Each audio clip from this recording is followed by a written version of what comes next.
ياسمين قومي افتحي الباب. لا يا بنت قومي افتحي. هو انا كل مره انا اللي افتح؟ ما تخلي بابا وماما يخلفوا عيل تاني نبدل مع بعض الفتح الباب بقى. هنبقى نكلمهم في الموضوع دوت يتبنوا لك عيل ولا اتنين، وبرضه انت اللي هتقومي تفتحي الباب. يلا قومي افتحيه قومي. معلش عمتك مجنونه. صباح الخير. صباح الخير. منزل الاستاذه هنا يا السيد اللوحي؟ ايوه معايا جواب من امريكا. ده الماما. من امريكا؟ عاوزين حلاوه الهجيه. معاكي فلوس؟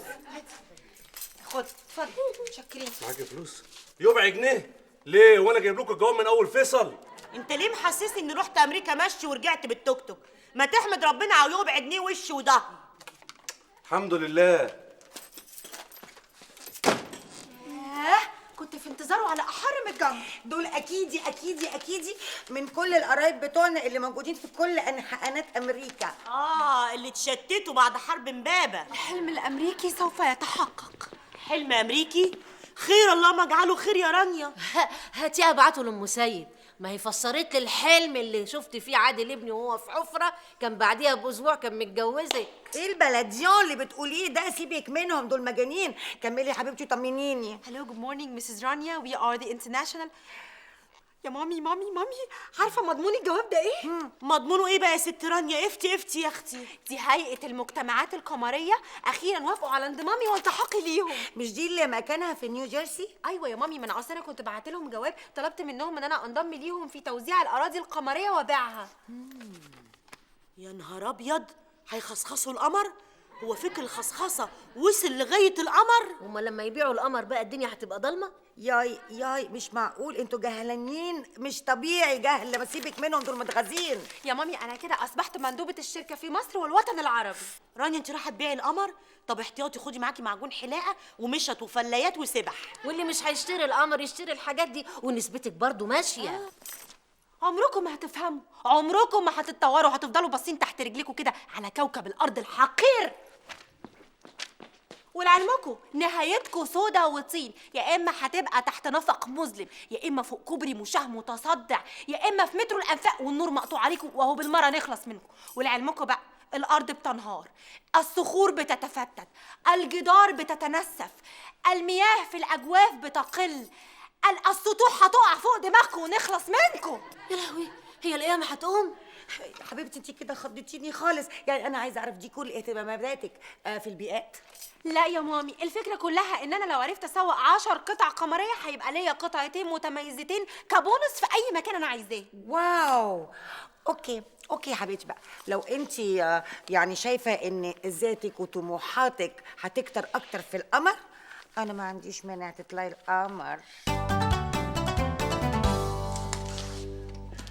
يا رانيا ازيك؟ ايه قاعده بتعملي ايه؟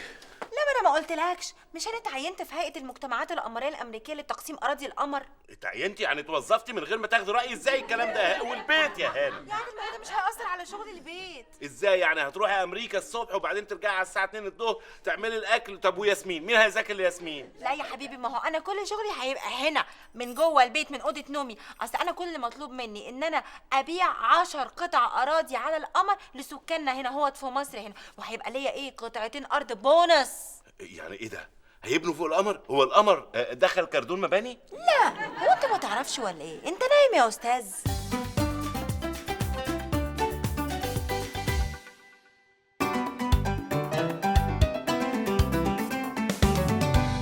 ماركو فانيلي، مندوب. اهلا وسهلا. اسم حضرتك فانيلي؟ ده اسم العيلة، فاميلي. اكيد طبعا الوالد بقى كان بيشتغل في الملابس الداخليه أول ما نخترع الكرسون. ما اكيد طبعا عشان البرد في الشتاء يعني، والحاجه ام الاختراع. انا بقول حضرتك يعني نبطل كلام في الامور الداخليه ونتكلم في المهم. عندك حق. حضرتك انا كان عندي شويه اسئله يا ريت يعني تجاوبني عليهم. أنا بصفة المسؤول الأول عن شركة يما القمر على الباب، فمفوض إني أجاوب عن جميع الأسئلة اللي يقولوها الجماهير. حضرتك يعني السؤال الاولاني عباره عن الابراج اللي انتوا حضرتك يعني هتعملوها ان شاء الله في القمر دي هتبقى باذن الله بعد قد ايه تسليم مفتاح مثلا؟ انت تقصد حضرتك ايه بالظبط؟ اقصد ايه يعني حضرتك الزباين اللي احنا هنقنعهم يعني هنقول لهم هيستلموا شققهم على المفتاح امتى يعني؟ في هذا القرن ان شاء الله. في القرن ده في القرن ده الساعه كام بالظبط؟ جرى ايه يا عادل؟ الساعه ايه؟ محدد انت قوي. اساله يوم ايه حضرتك؟ احنا هنبدأ نعمل اعمال المحارة ان شاء الله قريب يعني حضرتك الناس اللي هيستلموا محاره وحلوق وهم يشطبوا؟ بالظبط كده. طب انا كان عندي سؤال حضرتك، هل هيبقى في خط قمر ارض بحيث ان احنا يعني هنبقى قاعدين على القمر واهالينا هيبقوا قاعدين على الارض، فهنبقى محتاجين كل خميس وجمعه كده ننزل على الارض وبعد كده كل السبت بقى الصبح نرجع تاني على القمر؟ يعني هيبقى في ترانسبورتيشن. احنا هنعمل شبكة مواصلات صاروخية من الأرض للقمر هتشتغل 77 ساعة ضوئية ستيشن. هل في مواصلات على القمر نفسه؟ يعني مثلا ميكرو باص القمر، CTA القمر، مترو الأنفاق، توك توك القمر. بس يا ريت لو هيبقى في توك توك القمر بلاش العيال الصغيره هم اللي يسوقوا التوك توك حضرتك، يعني لسبب بسيط جدا. لسه عيل صغير كان سايق توك توك خبط الكلب البلدي بتاع الواد فتله والواد متدمر على اللي هو المحور بتاع المنيب ده حضرتك. وبعدين لو ما دام هنطلع توك توك على القمر نرخص من بدري بقى. لا هنرخص ان شاء الله. بص ادي الخريطة موجودة اهي، بص بقى يا سيدي، وهيبقى ليكم في الخريطة دي خريطة تمام. بص ليكم حتتين أرض مجانا وهنبنيهم لكم على حسابنا، بس انتوا شطروا وسوقوا الأرض للجماهير. ناخد اللي على الناصية دي. ناخد اللي على الناصية دي حلو. لا بس بلاش اللي على الناصية، ممكن نقع من على القمر. يا جماعة بغض النظر عن رأيكم أو رأيي في رانيا، إلا إنها يعني رضينا أو مرضناش هي اتعينت خلاص وبقت مديرة مبيعات أراضي القمر. كانت عقلك شفطتك خلاص. بس فعلا انا ما كنتش هصدق ابدا لولا شفت بعينيا وهما بيحطوا فلوس في حجركم وبيقولوا لكم يلا ابداوا المشروع. والفلوس دي هتفضل معايا لان انا المسؤوله عن الحمله الاعلانيه للمشروع. ولعلمكم اللي عايز يشتغل معايا يحترم نفسه ويمشي ورا كلامي ويسمع الكلام طول الوقت. وانت بقى هتحاسبينا باليوم ولا بالشهر؟ يمكن بالسنه الضوئيه يا ماما. يا دولة يعني انا افهم من الكلام دون يعني ان احنا هنروح نقفل البازار بتاعنا ونفتح بازار تاني في القمر بعد الظهر؟ انت بتفكر ليه؟ انت عمرك شفت قمر بالنهار؟ القمر بيطلع بالليل بس يالا. صح يا دولة. يعني احنا كده هنقفل البازار ده ونص يوم بس. انا عندي مقترحات ان احنا نصفي كل الممتلكات بتاعتنا هنا على الارض وناخد الفلوس دي ونفتح بيها في البنك المركزي القمري، عشان انا سمعت ان هو بيدي 200% انترست. يعني ايه انترنست ده يا دولة؟ غبي انترستد يعني متشوق. وانا امبارح عملت سيرش على اسم الشركه ودخلت على موقعهم واتاكدت ان هم رموا الاساسات فعلا. يا جماعه دلوقتي احنا بصدد بيع اراضي قمريه، يعني احنا لازم ننجح دلوقتي في بيع 10 اراضي عشان ناخد البونص بتاعنا قطعتين. بالظبط يا جماعه، وعشان الهدف ده عايزين نقسم بقى الشغل. كل واحد هيعمل ايه. بالنسبه لك انت يا نجلاء عندك الجامعه، لازم تنشري المشروع في الجامعه، يعني بدل ما انت طول الوقت يعني سايبه المحاضرات وقاعده بتلعبي او بتخطفي انتيم دي من دي ولا انتيم دي من دي، اعملي بلقمتك بقى يا ماما. طب ايه العروض اللي هجذب بيها الشباب؟ اسكان متوسط الوحده 60 متر على اقساط 20 سنه قمريه؟ طبعا ده اول حاجه هتجذب الشباب، ان هم هيقسطوا على 20 سنه. بعد كده الشاب ممكن يسقع الارض، طبعا تسقيع الارض في القمر ده بيبقى بارقام تانية خالص، او ممكن يفتح شقتين على بعض. وانت يا مامي وانت يا انتي، انتوا كسيدات بقى بعلاقاتكم بسيدات المجتمع الراقي وغير الراقي طبعا. يعني قصدها تقول المجتمع الراقي الواطي عشان يفهموا. بغض النظر يا عادل كل الطرق تؤدي لميدان الجيزه، خليني اعرف اركز. انتوا هتنشروا الفكره عن طريق الاسره، عن طريق ايه بقى؟ النميمه، قعده المصاطب، قعده الفسحه، البلكونات. البلكونات دي بالذات ممكن تنشروا الفكره من خلال الاشاره، يعني انت يا ماما تبقي واقفه في البلكونه طول الوقت وتقعدي تشاوري على القمر كده. لا انا مش فاهمه حاجه. ايوه يعني تقعدي طول الوقت في كلامك تجيبي سيره القمر، تجيبي سيره القمر. لا ما بحبش اجيب سيره حد بالعيبه ابدا. لا. لا لا إيه يا ماما، ايه اللي يعيب القمر يا ماما؟ ده قمر يعني. اقصد ايه في كلامك طول الوقت تجيبي سيره القمر؟ يعني مثلا ممكن تشغلي الاغنيه بتاعت يما القمر على الباب مثلا. او اقول لحضرتك على حاجه، اشغل لهم اغنيه قمرين بتاعت عمرو دياب. لا يا رانيا، انا معترض على حكايه قمرين. قمر على الباب ماشي اوكي، لكن قمرين ده بقى مختلف، لان الناس هيتلخبطوا القمر ده ولا القمر ده. زي ايه؟ عامله زي بين السورين، زي بين القصرين، زي بين البنين. لا خلينا محددين وواضحين لو سمحت. ايوه يا دولا، بس انتوا يعني سهوا عليكم حاجه مهمه جدا يعني، لان انا شايف باحساسي. شايف بايه؟ باحساسي ان القمر ده صغير خالص، يعني قد الطبق كده اهو. ازاي بقى هيلمنا كلنا؟ ما هو لان انت بتبص له بعين ارضيه، لكن انت لو طلعت قعدت على القمر نفسه هتبص له بعين قمريه. بص انت مالكش دعوه باي حاجه احنا بنتكلم فيها. انت معاك المطبوعات دي هتاخدها توزعها على القهاوي وعلى الكافيهات، وخد معاك الواد حته والواد فتله. ها ماشي يا دولا. وانت يا سناء، انت بقى كتربويه يا حبيبتي هتنشري الفكره عن طريق بقى المناهج، ملازم الدراسه. هتلم العيال كده في الفسحه تقول لهم القمر وعلاقه الانسان بالقمر، وهم هيروحوا يقولوا لاهاليهم. لما يبقوا يدخلوا في المنهج اللي انا بدرسه علم الفلك ابقى ارغي فيه، ولا عايزين ارغي من غير لازمه؟ بص يا سناء، مش لازم كل حاجه تعترض عليها. نفذي اللي احنا بنقوله خلاص. عموما يا جماعه، كل واحده فيكم عرفت مهمتها. انا ما اعرفش مهمتي يا بابا. انت بقى يا حبيبتي هتفتني كل اللي انت سمعتيه عن القمر لاصحابك في المدرسه، اوكي؟ خلاص فاكس. يما القمر عالباب نور قناديله، يما ارد الباب ولا اناديله يما القمر. بسم الله الرحمن الرحيم. اهلا ومرحبا بكم في داركم يعني ان شاء الله. وكلمه الان للسيده الفاضله رئيسه جمعيه اسكان متوسطي الدخل واسكان الشباب الموجوده في القمر، السيده الفاضله رانيا اللوحي.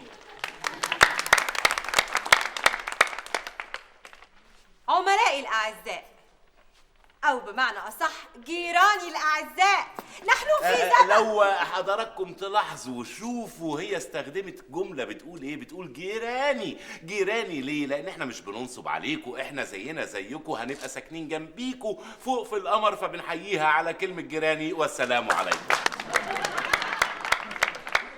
يا جماعه انا ما حبيتش استولي على ارض القمر لوحدي، لا، هذا الشعب وأبناء هذا الشعب يستحقون ما هو أفضل. لو سمحت حضرتك، احنا مخطوبين بقالنا كتير قوي، وبعدين احنا دورناها على الكافيهات. انا دافع مقدمه كبيره قوي في شقه في الشروق، فهل ينفع اسحبها واخد في القمر؟ بص يا حضرتك، انت ايه اللي يوديك الشروق؟ المسافه بعيده جدا، احنا بنقرب لكم المسافه، هنطلعكم القمر. بص قريب ازاي. وبعدين انت الشقه اللي انت واخدها في الشروق دي كام متر؟ 30 متر صافي. يا سلام، وفرحان قوي. 30 متر 30 متر ده يعني انت لو مقضيها في كافيهات اي ترابيزه اكبر من الشقه اللي انت واخدها يعني. رفقا بالشباب يا عادل. وانت حبيبي ايه ده يا حبيبي دي؟ يا حبيبي دي؟ ها؟ هو يعني احنا بنقول نكسبهم لكن مش توصل لحبيبي. فاضل تحضنيش يا عادل، ده نوع من انواع الدعايه، حرام عليك يا عادل. ده نوع من انواع الخيانه. خلاص اوكي، خش في الموضوع. يا جماعه، عزيزي العميل، عزيزتي العميله، لما هتاخد على القمر اهو هتضرب عصفورين بحجر. اولا مسكن مناسب، ثانيا قعده رومانسيه. يعني بدل ما تاخد البت بتاعتك وتقعدوا في اي كافيه ولا تقعدوا تتزنقوا في اي جنينه وحد يضايقكم، فانتوا قاعدين على القمر. بقول ايه يا ولد؟ ايوه يا عمده، انا عارف طلبك كويس. اكيد بتدور على مكان تعمل فيه دوار وزريبه وتجيب معاك البهايم. مظبوط. وجنب الدوار عاوز فدانين قمر عشان ازرعهم موالح. لا، الزراعة هناك على فكرة في القمر هتبقى سهلة جدا، لأن الأرض خصبة بشكل بايخ يعني. غير كده بقى الري العادي اللي احنا عارفينه كلنا، اللي هو الري بالتنقيط. هناك الري بالتسقيط، لأن القمر زي ما احنا عارفين كلنا فوق جنب السحاب، مش كده؟ بيبقى جنب السحاب، بتاخد من السحاب بترش الأرض، بيبقى خلاص يعني. أنا عايز أبني فوق مول شيك قوي ومعاه سلسلة سوبر ماركت كده، هسميها قمرور. إيه رأيك؟ مش فوق الكثافة السكانية جامدة وفي بيع وشراء؟ يا جماعة قوانين القمر بتمنع دخول أي مأكولات أو مشروبات. زي السيما بالظبط يا اخوانا. احنا يا جماعة مش طالعين نوسخ القمر. وغير كده كمان اي حد ممنوع يطلع القمر معاه اكل، يعني مثلا واحده طالعه بحله محشي، واحد طالع بسندوتشات. النظام بتاع جنينه الفسطاط ده مش موجود عندنا في القمر خالص. يعني انت بالذات يا عمده لو في دماغك انك انت تهرب مثلا زلعه مش تهرب بلاص بتاع عسل اسود، مفيش الكلام ده، هيتقبض عليك هيتقبض عليك. محدش يطلع اي اكل، اي اكل عايزين تجيبوه هتجيبوه فوق من السوبر ماركتات اللي هتبقى موجوده زي ما قال الاستاذ، السلسله بتاعه السوبر ماركتات اللي هتبقى موجوده. يعني انت ضامن الناس فوق هيشتري كل الحاجه من عندنا؟ اذا كان كده يا سيدي ده نعمل معاك عقد احتكار من دلوقتي. لو سمحت ممكن ادفع مقدمه وبعدين الباقي نقسطه؟ يا سلام، ده يوم المنى تقسطي زي ما انت عايزه. اولا في اكتر من نظام تقسيط، وده طبعا بضمان ممتلكاتكم اللي في الشروق ال 30 متر. لو سمحت حضرتك، هو الاستلام امتى؟ بعد سنة ونص. بس انا يا جماعة بنبه من دلوقتي، الاستلام محارة وحلو. على فكره احنا ممكن نشطب لكم لو عايزين نشطب لكم، بس ده في نظام تاني برضو بالتقسيط، التقسيط للتشطيب. يا نهار اسود، هو انا لسه هستنى سنه ونص؟ بقول لك ايه يا حلو، عندي شقه في اكتوبر جاهزه على المفتاح على طول، بس انت قلبي الزبون اللي معاكي ده وتعالي. يا رأس مالي يا متعفن. لا لا لا لا لا لا، لو سمحتوا لو سمحتوا، انا مش عايز اي كلام في السياسه، عشان كده حتى فوق ان شاء الله مش هيبقى فيه اقسام شرطه ولا ايه؟ يعني في وظايف، صلبت المحامين، صلبت ضباط الشرطة، لأننا هنكون بنعيش في المدينة الفاضلة مع بعض كلنا كإخوة وأخوات. واخيرا مع بعضينا بننشد النشيد بتاع الشركه نفسها، اتدحرج واجري يا رمار وتعالى على حجري، واتدحرج واجري وتعالى على حجري.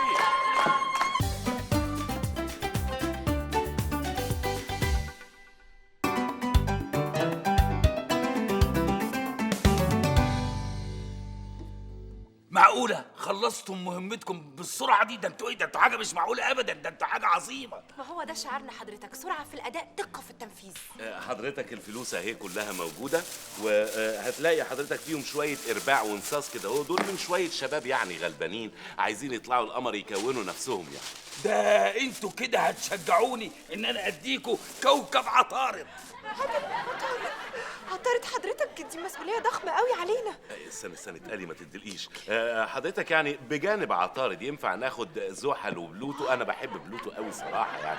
وبعدين انا من زمان كنت بحلم ان انا اعمل مشروع سوبر ماركت كبير جدا يعني في السما كلها بقى. انا هديك توكيل خردوات في المجره.